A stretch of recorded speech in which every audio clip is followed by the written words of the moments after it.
Hey YouTube, Joyboy here. So, chapter 866 of One Piece has dropped. So if you haven't checked out that chapter yet, I suggest that you do so, because I will be spoiling you. But now that you have, let's begin. Damn guys, I know a lot of you aren't going to like this chapter because it's a flashback chapter, and everyone just hates on flashback chapters, even though flashbacks in my opinion offer up some of the best moments in One Piece. Sans like Robin's flashback in Ohara. But guys, honestly, I personally absolutely loved this chapter.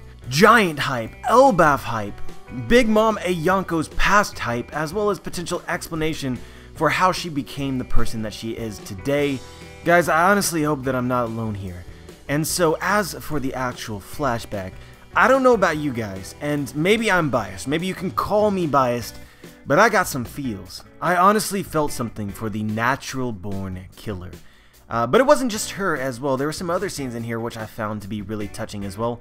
And if I'm 100% honest with you guys, many of the little details in this chapter add further evidence to some of my major thoughts, not only about what's going on in Whole Cake Island, but about One Piece and its greatest mysteries in general. There's a ton to talk about, but let's start off with the huge L that I, and I hope many others as well, took after this chapter, right? So you have Charlotte Linlin, a Big Mom, who is a giant person, right? Who lived in Elbaf in her youth. It would make sense for her to be some kind of giant, half giant, maybe really small giant. Nope. She is an absurdly large, a regular human, having been birthed from regular-sized humans.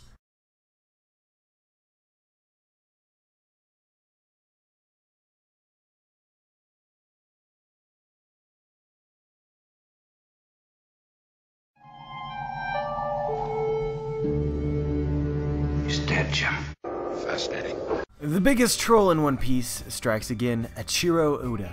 But all hope is not lost for humanity quite yet, because there were several small W's as well that was taken from this chapter. The main being pretty much any speculation about Mother Carmel essentially being the head of an orphanage. That ended up being spot on. And so some of you out there might be thinking, wow, Joyboy, you really got to put out a small W like that? You got to talk about it as though it's actually something worthy of mentioning? You're damn straight. And so let's start off with Mother Carmel, and we learn near the beginning of this chapter that she essentially intervened in the execution of the giant warrior pirates and saved them. She essentially rolled up to this execution and threatened them, basically saying, if you mess with the giants, you done fucked up. And it seemed to have worked. But this is really the first thing that I want to talk about. She said if you kill them, the warriors of Elbaf will once again form an army, and they will swear to take their revenge on humans. So we actually learned something new here. At one point in time, the warriors of Elbaf formed what would have been, I would assume, a very imposing army, and for some reason they hold a grudge against humans. Now guys, if you've followed my channel for some time, you know that I've mentioned in almost every single one of my Void Century theories that the discrimination between the races was a huge cause and factor in regards to the lost history, or the Void Century. Essentially, the people that went on to form the world government hated these groups and oppressed them, while the Ancient Kingdom fought for them. And so, this lines up extremely well. But it actually goes a little bit further than this. I also have what is a very popular speculation that the Ancient Kingdom was not a normal kingdom, but rather a kingdom of pirates. They ended up giving their descendants the initial D to sort of unify them, but we see that a giant and Jaguar D Sol also has a D, so they're not actually blood related. So I suspect that the family of D may be family due to sharing sake cups. And the leader of the Ancient Kingdom would have essentially been, in today's world, the Pirate King. I'll link the theory in the description, but in this chapter there seems to be an emphasis on specifically the giant warrior pirates. It honestly seems like this pirate crew is the only pirate crew that resides in Elbaf, and it's sort of inherited through time, whereas we see that Dory and Brogy were the current or previous captains of the giant warrior pirates, but beforehand we can see their predecessors, who are extremely old, Waterfall Beard and Mountain Beard, who are 37 years in the past, ages 345 and 344 respectively, were the previous captains. And so given how long giants live, it actually, it kind of seems reasonable to me to speculate that perhaps the giant warrior pirates was actually a legit member of the Ancient Kingdom.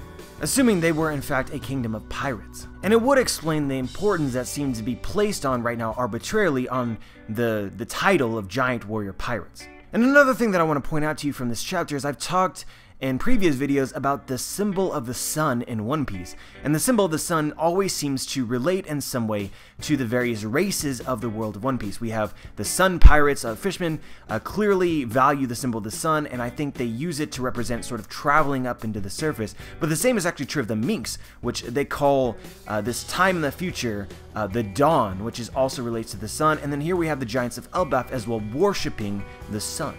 I honestly think the sun relates all of these groups together and further substantiates the importance that racism had in the Void Century. But what really got to me was Carmel's lines. "Forgive their sins, I will guide them, for the sake of a world where all races are able to hold each other's hands and laugh together." If you're not on board with the importance of racism in regards to the One Piece world, you need to get there. But this line by Carmel is interesting in another way as well.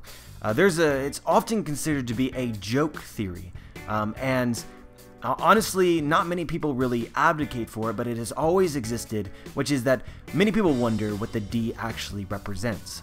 And a thought is that the D is actually a smile. The D smile at death. The smile in general has, generally speaking, a D shape, and so when Carmel says all the races should hold each other's hands and laugh together, it might validate this at least slightly. But I don't want to bog you down too much, but there are many other ideas as well. But anyway, now let's talk about Big Mom. And in this chapter, it's essentially revealed, at least in the past, that Big Mom had a kind heart and stupidity to match. And I'm certain for a lot of you this will be a shock when you compare her as a child to how she's being portrayed in the present storyline. Now, certainly many of those characteristics her simple mind have carried over into the future, like specifically how she had treated Brook is something that is taken straight out of her childhood. Many people are comparing childhood and I guess even present day Big Mom as Lenny from Of Mice and Men. She just doesn't seem to know her own strength or have the ability to understand what her actions would have on another human's life. Or another anything for that matter. But she had no intention to do any harm. She honestly reminds me very strongly of Lola. And so the beginning of this flashback, it was honestly really touching to watch just how much commitment that Mother Carmel gave to Big Mom. No matter what Big Mom did, she did not give up. She continued to try and teach her how to be a semi-decent member of society, and forgave her at every turn. And it honestly seemed as though Big Mom had actually found a home of people who cared for her, who understood her at least to some degree, although I think part of her, the other people in her orphanage might not have liked her very much, but the giant seemed to like her, Mother Carmel seemed to like her, she seemed to have this giant friend, and it's just so sad how it all ended. Big Mom's childish nature didn't undo her, it was in fact her illness. Now, for those of you who don't remember, in chapter 829 of One Piece, essentially, Big Mom's illness was first introduced, where she must have a particular kind of sweet, and she will rage and destroy and go King Kong until she actually gets that. But while she's in this stage, she can't respond to anyone. Her homies ask her if she can hear them, and she doesn't respond. She cannot recognize her children. Moscato asks her, "Big Mom, do you know who I am right now?" To which Big Mom doesn't respond. And then afterwards, she cannot recall what it is that she did while in her rage. And so we learn in this chapter that this illness, in fact, she's had at least since she was 5 years old. There was a theory that was growing in popularity, partly due to myself, I think, that it was possible that her illness was caused by pregnancy, but Big Mom as a 5-year-old clearly shouldn't be pregnant, so that completely throws that theory out of the window, and we're still left with not a great explanation as for why she has this illness. But one thing is blatantly clear, she is not responsible for what she does while she is in a rage. If it wasn't clear before, it's definitely clear now. Big Mom's natural personality, her real and internal nature, is that of kindness. She is a good person deep down inside, at least in the past. So when she went on this rage, she was clearly doing things that she would not normally do. I hope you guys see what I see. All of the foundation has been laid for it to be possible for Big Mom to actually be redeemed. Have you ever asked yourself over the course of this arc, why exactly did Lola give the Straw Hats Big Mom's Vivre card? Why did she expect her mama to help them? Maybe it's because Lola, better than anyone else, understands Big Mom's true nature. But the question for us now, and really the hurdle I think for a lot of people to overcome and start believing in the possibility of Big Mom's redemption, is whether or not she's changed. Did Big Mom's tragic past turn her into the demon that she was always capable of becoming? And I think another interesting question is that it's very clear that Big Mom has been abandoned essentially at every turn in her life. By her original parents, a couple months after that by her adoptive parents. And so, does this potentially set up Big Mom actually caring for her family, not really ever having a family to begin with? Or has this made Big Mom completely unable to accept family, be always distrustful? And I'm really curious as to what happened to Mother Carmel. And if you wanted my honest opinion, based on what's going on in the chapter right now, it looks like one of the giants is going to attempt to kill Big Mom. And so if we use Mother Carmel's, what we got, little snippet of her past in regards to the Marines and the Giants, where she sort of intervened on the Giants' execution, it makes me wonder if she would do the same for Big Mom. And I wonder if it may lead to her death. The only thing that we know for certain is that it's speculated that Mother Carmel disappeared. Big Mom doesn't know where she went. But I've also intimated to you that when Big Mom is in her rage state, she doesn't actually recall what ends up happening. So then if Mother Carmel dies, at either her hands or the hands of the Giants, Big Mom would not remember. But the other thing that I want to speculate is that we're led to believe that all of the Giants hate Big Mom. And based on what's happened already, certainly that hate is partially justified, but I don't think fully justified. And so we're given these two characters, the eldest warriors in Elbaf, and they're given some significance in the story. And it appears as though one of them is actually trying to execute Big Mom. I wonder if Big Mom, even as a 5-year-old, is able to kill him. I mean, she's already wrecked countless other giants. It doesn't seem out of the realm of possibility. But I'm going to save most of my speculations for theories over the course of the week for Big Mom, but one thing I do want to leave you with is that over the course of the story of One Piece, if you look at all the major antagonists in the story, how many of them had tragic backstories, actually fleshed out backstories in the middle of their arcs before they were taken down.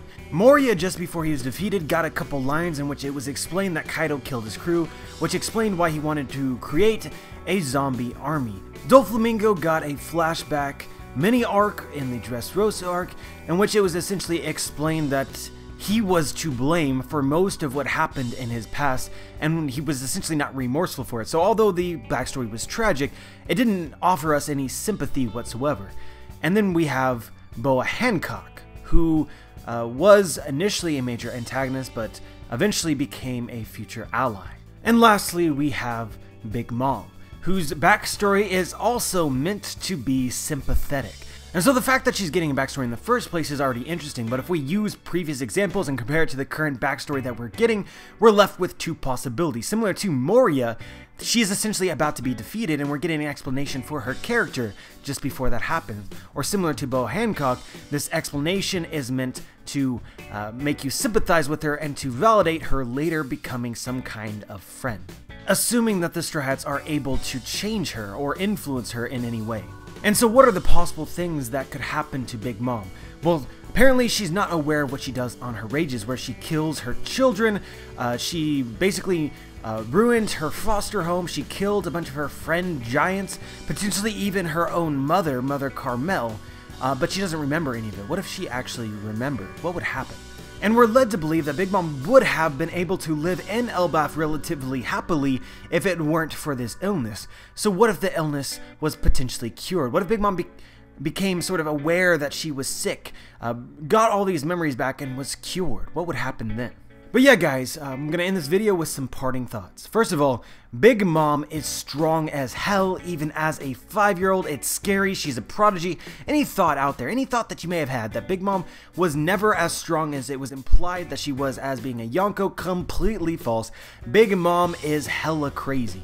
And lastly, I love that all of the previous giants that we knew of in the story made an appearance in Big Mom's backstory, from Dory and Brogy, Kashi and Oimo, as well as Hyrugen. It felt complete to me, and it added on to all of their stories in a very interesting way. Specifically Hyrugen, and him training sort of to become a great warrior. It really makes me feel as though he's more special than when he was initially introduced in the Dressrosa arc. And as for the giant tree in Elbaf, Oda is still being shy about showing what it really looks like, but it seems unlikely for it to be a beanstalk, which I discussed in my video talking about the tree in Elbaf. It seems more like a tree, but it definitely is huge, potentially could reach up into the sky. And it's also possible that Giant Jack is a vine that actually wraps around that tree. That's also an additional possibility, but I'm really wanting to see it in its full glory. Anyway guys, that's all I really want to talk about today. Let me know what you think about this chapter. Let me know if you noticed anything that I didn't notice, or want to talk about anything that I didn't talk about. Just let me know. Like the video if you liked the video, dislike the video if you disliked the video, subscribe if you want to be notified for my future content, and as always guys, have a wonderful day.